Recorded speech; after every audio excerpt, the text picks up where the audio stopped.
오늘은 고린도전서 5장 7절의 말씀을 중심으로 예수님께서 우리의 유월절 어린 양으로 희생되신 의미를 깊이 묵상하려고 합니다. 성경은 예수님께서 우리의 죄를 대신하여 죽으시고 우리의 영원한 구원의 문을 여신 분임을 분명히 선포합니다. 오늘 이 시간 이 진리를 함께 살펴보며 하나님의 놀라운 사랑과 은혜를 다시 한번 깨달아 보겠습니다. 유월절은 구약 성경에서 가장 중요한 사건 중 하나로 이스라엘 백성이 하나님의 능력으로 이집트의 노예 생활에서 해방된 날을 기념합니다. 출애굽기의 기록에 따르면 하나님은 모세를 통해 이스라엘 백성에게 구원의 길을 제시하셨습니다. 하나님께서 열 번째 재앙으로 이집트의 모든 처음 난 것을 치실 때 이스라엘 백성은 흠없는 어린 양의 피를 문설주와 인방에 발라야 했습니다. 이 피는 그 집에 사는 사람들을 보호하는 구원의 표가 되었고 죽음의 천사가 그 집을 넘어갔습니다. 출애굽기 12장 13절은 이렇게 말합니다. 내가 애굽 땅을 칠 때에 그 피가 너희가 사는 집에 있어서 너희를 위하여 표적이 될지라.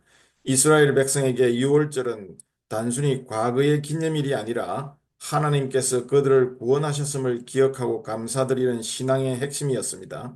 유월절의 어린 양은 구약에서 예수님을 상징하는 중요한 예표입니다. 어린 양은 흠이 없고 완전해야 했으며 그 피는 죽음에서 보호하는 강력한 능력을 가지고 있었습니다. 이러한 요구사항은 예수님께서 메시아로서의 사역을 완벽히 예고한 것이었습니다. 베드로전서 1장 19절은 이렇게 선언합니다. 흠없고 점없는 어린 양 같은 그리스도의 보배로운 피로 된 것이니라. 예수님은 죄가 없으시며 하나님의 완전한 어린 양으로 이 땅에 오셨습니다. 유월절의 어린 양은 한 가정을 구원하기 위해 희생되었지만 예수님의 희생은 온 인류를 구원하기 위한 것이었습니다. 그분의 죽음은 모든 죄인을 위한 하나님의 구원의 계획을 성취하신 사건이었습니다. 유월절 어린 양의 여러 요소는 예수님의 삶과 사역에서 충분히 이루어졌습니다. 어린 양은 완전한 상태에서 희생되어야 했으며 뼈가 부러지지 않아야 했습니다. 이는 요한복음 19장 36절에서 성취되었습니다. 이는 그의 뼈가 하나도 꺾이지 아니하리라 한 성경을 응하게 하려 함이라. 또한 어린 양은 불에 구워져야 했습니다. 이는 예수님께서 십자가 위에서 겪으신 극심한 고통과 하나님의 심판을 상징합니다. 그분은 우리의 죄를 대신하여 하나님의 진노를 온전히 감당하셨습니다. 예수님의 희생은 단순히 고통을 받은 한 사람의 죽음이 아닙니다. 그것은 인류의 죄를 씻는 하나님의 완전한 구속의 계획이었습니다. 십자가에서의 예수님의 죽음은 구원의 핵심입니다. 히브리서 9장 22절은 이렇게 말합니다. 피 흘림이 없은즉 사함이 없느니라. 구약의 제사 제도가 보여주었듯이 죄사함은 반드시 피로 이루어져야 했습니다. 예수님께서는 흠없는 어린 양으로서 자신의 피를 흘리심으로 모든 인류의 죄를 감당하셨습니다. 그분의 보혈은 우리의 죄를 씻을 뿐만 아니라 하나님과의 화목을 이루는 능력이 있습니다. 로마서 5장 9절은 이렇게 말씀합니다.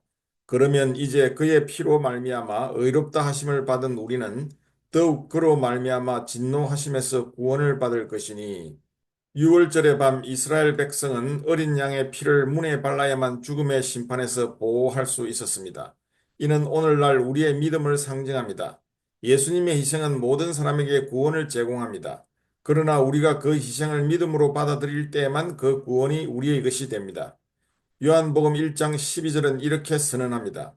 영접하는 자 곧 그 이름을 믿는 자들에게는 하나님의 자녀가 되는 권세를 주셨으니 믿음은 단순한 지식이 아니라 우리의 삶 전체를 예수님께 맡기는 결단입니다. 또한 유월절 어린 양의 고기를 먹는 행위는 하나님과의 연합과 구원의 기쁨을 상징했습니다. 마찬가지로 우리는 날마다 예수님의 말씀과 성령 안에서 성장하며 그분과 동행해야 합니다. 사랑하는 여러분, 예수님께서는 우리의 유월절 어린 양이 되셨습니다. 그분의 희생은 우리를 죄와 사망의 권세에서 자유롭게 하셨습니다. 그러나 이 놀라운 구원의 선물을 누리기 위해 우리는 그분을 믿고 그분의 보혈로 덮임 받아야 합니다. 오늘 여러분의 마음문에 예수님의 보혈을 바르십시오. 고린도전서 5장 7절의 말씀을 기억하십시오. 우리의 유월절 어린 양, 곧 그리스도께서 희생되셨습니다. 이 진리는 단순히 과거의 사건이 아니라 오늘날 우리를 향한 하나님의 초대입니다. 예수님께 나아가십시오. 그분의 희생은 여러분을 위한 것입니다. 그분을 믿고 영접할 때 여러분은 하나님의 자녀가 되고 영원한 생명을 얻게 됩니다. 감사합니다.